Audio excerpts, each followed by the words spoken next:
As part of the build-up to the general elections, the Ekiti State Police Command has met with concerned groups and individuals on the conduct of the polls. The Commissioner of Police, Taiwo Lakanu, promised that all the security agencies will have a level playing field and adequate security for the political parties and the general public. Organized by the State Police Command, this meeting has been convened to interact with the people and remind them of the existing laws guiding political campaigns and rallies. I don't think anybody will accuse us of bias. There are so many steps we have taken here in this state that the Senate mind, we know that we are apolitical. But the problem with some of it is that we have concluded that no matter what, policemen or other agencies are partisan. But we can only defend ourselves. Some of us have integrity. We have served in various places. We have our records. We are from very good homes, very good background, and we will not want our names to be tainted. For the Director of the Department of Security Services in Ekiti State, Ewuwarisima Samuna, destroying campaign signage and the use of abusive language will not be tolerated at all. The issue of removal of posters, these are provocative acts. Don't remove the posters of each other. The banners of each other, don't remove. Using of abusive songs, I don't want to repeat myself, don't use them. The representative of the Independent National Electoral Commission, Olufemi Emmanuel, gives an assurance that the general election will be free and fair. I want to assure you, just like we did during the June 21 governorship election, we are fully armed. We have all our materials ready, and these are for inspection. Anytime you come to the state office, you will see them. And for now, we are only awaiting the deployment to the various local governments. I want to assure you, regarding the political class, we are pleading with them to ensure that we replicate and even improve on our conduct as we did during the June 21 governorship election, so that Ekiti election will be the most peaceful and the most successful. As the elections draw closer, it is imperative that more of this kind of forum is organized to enlighten the populace on the required conduct of individuals during the polls. Now, in other news, it appears certain that the internally displaced people in the northeastern part of the country will get the opportunity to exercise their franchise in the forthcoming elections. This assurance is coming from the National Emergency Management Agency, NEMA, which says it is providing the information on the internally displaced persons in the country to the Independent National Electoral Commission to enable it conduct elections in the camps. The Director General of NEMA, Mr. Mohammed Sani Sidi, told Channels Television's Dateline Abuja that at present there are over 890,000 displaced people as a result of the insurgency in the northeast, though that number is rising as the attacks continue. We received a request from the INEC to give them information data on the IDPs across the country, and we have done that. We have good collaboration with INEC, and we're working with them in that regard. The displacement figure is not easy to just mention a figure of displacement because for one reason, it's dynamic, it keeps changes, but the current displacement as of today is put up about 899 or thereabout across the country. We have about 10% of those that are displaced that are living in the formal camp, but majority of those that have been displaced are actually living within the host communities. As the Judiciary Staff Union of Nigeria continues the strike it embarked upon almost a week ago, some legal experts have been speaking on the matter. The Commissioner of Justice for Lagos State, Mr. Adekbaye, says the court order, which is the premise for the strike, is not realistic, as the money the judicial workers are asking for is not made available at the beginning of the year. On his part, the pioneer chairperson of the business law section of the Nigerian Bar Association, Georgia Tommy, says the financial autonomy for the judiciary is very vital to avoid interference by other arms of government. That judgment says, amongst other things, that all of the money budgeted for the judiciary should be released to the judiciary once and for all, once in a year. And that it is unconstitutional and illegal to release money to the judiciary piecemeal. Why is it unrealistic to take all of the monies due to any agency or arm of government and give it to that agency at the beginning of the year? It is because the money is not there at the beginning of the year. It is common knowledge, and I'm sure you know that even money from the federation account, which forms a substantial part of what every state relies upon as revenue, the money is shared monthly, isn't it?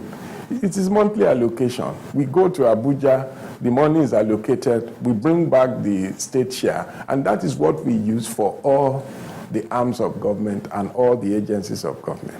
When you talk about financial independence, what are you really talking about? You're talking about once the monies guaranteed you from the consolidated revenue funds are available, the accountant general should be paying the money directly to those arms of government.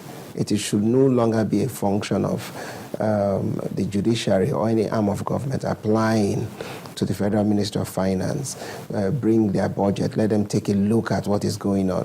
That is one arm of government that's supposed to supervise the other arm of government. Otherwise, you will see this sort of interference. For more on this interview, please watch Law Weekly, 1:30 p.m. on Sunday.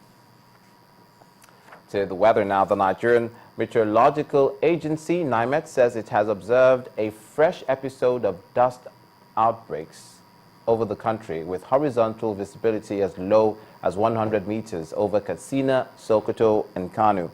According to the Director General of NEMA, Dr. Anthony Anufurom, most parts of the country will be affected by moderate to thick dust haze with horizontal visibility less than 1,000 meters. The NEMA boss explained in a statement that the poor visibility already affecting extreme north areas will extend to central states with visibility between 500 meters to 1,500 meters, while the visibility in southern parts of the country is expected to be between 800 meters to 2,000 meters. Dr. Anufurom therefore warned of more flight delays and cancellations in airports where horizontal visibility falls below the stipulated minimum. Cold weather, meanwhile, in Plateau State, particularly the capital, Jos, and its environs, is taking a severe toll on the residents, as the temperature now hovers around 10 degrees centigrade. Consequently, the people have devised various methods to ensure they are not overtly affected. Meanwhile, medical personnel are giving expert advice on how to avoid contracting ailments associated with cold weather, especially for the aged and children. Situated on an altitude higher than most parts of Nigeria, Jos attracts one of the coolest climates in the country, with an average temperature of between 18 and 22 degrees centigrade. According to weather experts, the Harmattan winds cause the coldest weather condition between December and February, while the warmest temperatures usually occur from March to April. So far this year, according to the Nigeria Meteorological Agency, the temperature has been at the lowest of 7 degrees centigrade. The lowest temperature we had is 7.0, and for today is 8.4. With time, before this month over, there will be a good weather. Everybody should eat and dress properly and put on cardigan. Prevent yourself because of pneumonia, because this kind of weather, it causes illness. In order to keep the rooms warm at night, some residents have resorted to using local heaters. They also wear head warmers, hand gloves, and other thick clothing. If you are coming out in the morning, you have to dress very well. If not, you find yourself in the hospital because of the cold. But one thing I like about the cold is make someone to, when you close from work, you rush back to your house and have a cup of coffee with your family and you sleep well. There are associated ailments with the severe cold weather, and some hospitals have been attending to some patients, particularly the children and the aged.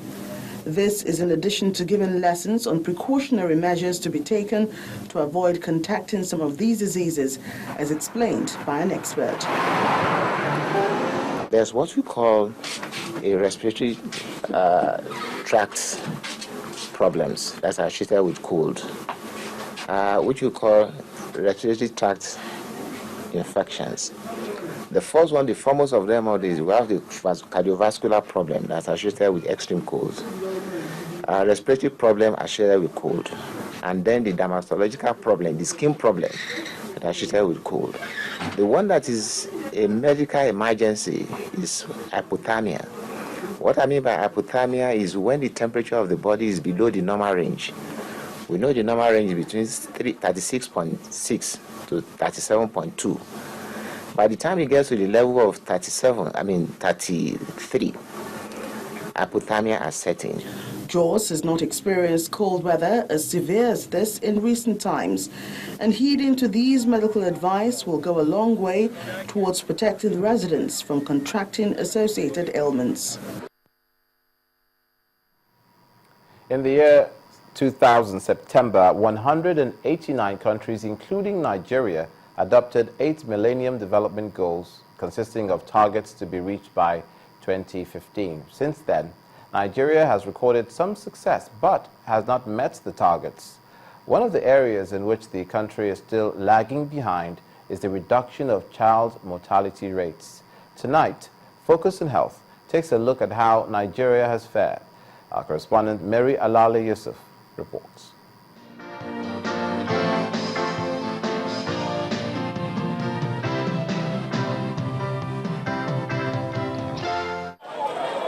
Even though there has been appreciable progress, it's already clear that the Millennium Development Goal 4 of reducing child mortality by 2/3 has not been realized in Nigeria.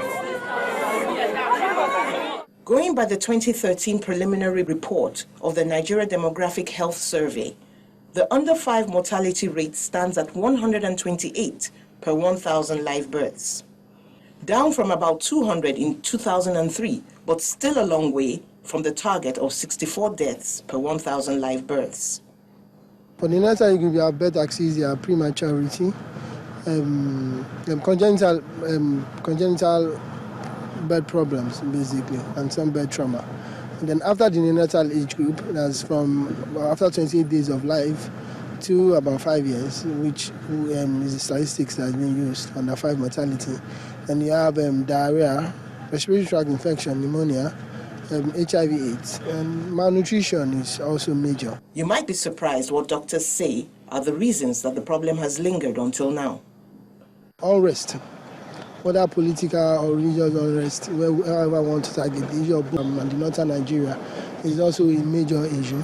The other issue is the disparity within the rural-urban sector. How many mothers really can afford to get to the hospital without their husband being available there, or how economically empowered are they? What is the education level of it? Apart from that, the issue of sincere political dedication to the achievement of the MDGs. For a long time, the use of the insecticide-treated net has been touted as a major intervention against malaria, one of the biggest child killers. But how many people use it actively? My children have been sleeping under the nets since they were born, at least from a day old till today. Since 4 years ago, I've been using insecticide nets. How about your other child? Yes. Since like 8 years ago, she sleeps under the net too. My children don't sleep under bed nets. I used to sleep, but not every time. Doctors feel that more effort must be applied on the part of both parents and the government to improve the chances of more children to get past their 5th birthday. The primary level actually are really not doing what they are expected to do. I mean, they are not doing enough, and which is why we are really having an issue. Okay. If you talk of water and sanitation, it's at the primary health care level. If you talk of immunization, it's at the primary health care level. If you talk of maternal and child death, it's a responsibility at the primary health care level. If you talk of nutrition, health education, poverty also has a relationship with the health-seeking behavior. Experts argue that the Millennium Development Goals feed into each other from the top. If poverty is reduced, ignorance will be reduced. And with the educational and financial empowerment of the woman, children would live longer. Mary Alale Yusuf, Channels Television News.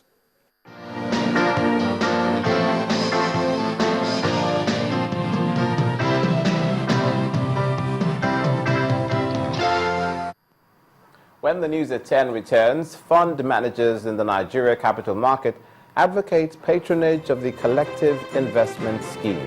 That's on Business News. Please join us again.